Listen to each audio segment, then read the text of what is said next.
లంచ్‌లోకి ఏం పెట్టాలో అర్థం కానప్పుడు, ఇంట్లో కూరగాయలు లేనప్పుడు ఓసారి ఇలా లంచ్ బాక్స్‌లకి ఈ రైస్‌ని ట్రై చేయండి. చాలా టేస్టీగా ఉంటుంది. పిల్లలు కూడా చాలా ఇష్టంగా తింటారనమాట. ఇప్పుడు ప్రాసెస్‌లోకి వెళ్ళిపోదాం. ఒక బాండిల్ తీసుకొని అందులో కొద్దిగా ఆయిల్ వేసి, ఉడకబెట్టిన కోడిగుడ్లను వేసి గోల్డెన్ బ్రౌన్ కలర్ వచ్చేంత వరకు వేపుకోవాలి.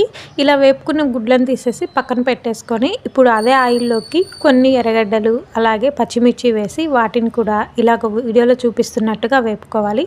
దాని తర్వాత అల్లం పేస్ట్ వేసి ఆ పచ్చివాసన పోయేంత వరకు అల్లం పేస్ట్ని కూడా బాగా వేపుకోవాలి. దాని తర్వాత ఇలా చిన్నగా కట్ చేసుకునే టమాటాలను వేసి ఒక 2 నిమిషాలు ఫ్రై చేయాలి. ఇలా 2 నిమిషాలు ఫ్రై చేసిన తర్వాత ఇందులోకి చికెన్ మసాలా, గరం మసాలా, బిర్యానీ మసాలా కొద్దిగా వేసి వీటన్నిటిని కూడా 1 నిమిషం పాటు ఫ్రై చేయాలి.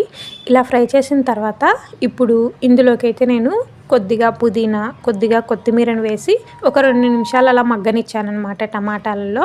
ఇలా మగ్గిన తర్వాత ఇప్పుడు ఇందులోకి కొద్దిగా ధనియాల పొడి, కొంచెం కారం, ఇలాగ గరం మసాలా ఇంట్లో చేసుకుంటాం కదా, కొంచెం చెక్క, లవంగాలు, యాలకలు వేసి ఆ మసాలా వేసి ఫ్రై అవ్వనిచ్చి దాని తర్వాత తగినంత ఉప్పును వేసి వీటన్నిటిని బాగా కలిపేసుకోవాలి. ఇలా కలిపేసిన తర్వాత ఇప్పుడు ఇందులోకి ఉడికిచ్చిన రైస్ను వేసేసి పొయ్యిని హై ఫ్లేమ్లో పెట్టి ఈ రైసు, ఈ మసాలా అంతా బాగా కలిసే విధంగా ఒక 2 నిమిషాల పాటు ఫ్రై చేసుకోవాలి. ఇప్పుడు ఇందులోకి ముందుగా వేపుకున్న కోడిగుడ్లని, కొంచెం నిమ్మరసాన్ని వేసేసి 1 నిమిషం పాటు హై ఫ్లేమ్లో పెట్టేసి పొయ్యిని వీటన్నిటిని బాగా ఫ్రై చేసుకోండి.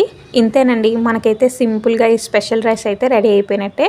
ఒకసారి తప్పకుండా ట్రై చేయండి. పిల్లలు చాలా ఇష్టంగా తింటారు. టేస్టీగా కూడా ఉంది. ఒకసారి ట్రై చేసి ఎలా వచ్చిందో నాకు కామెంట్ చేయండి. అలాగే వీడియో కనుక నచ్చితే లైక్ చేసి సబ్స్క్రైబ్ చేసుకోండి.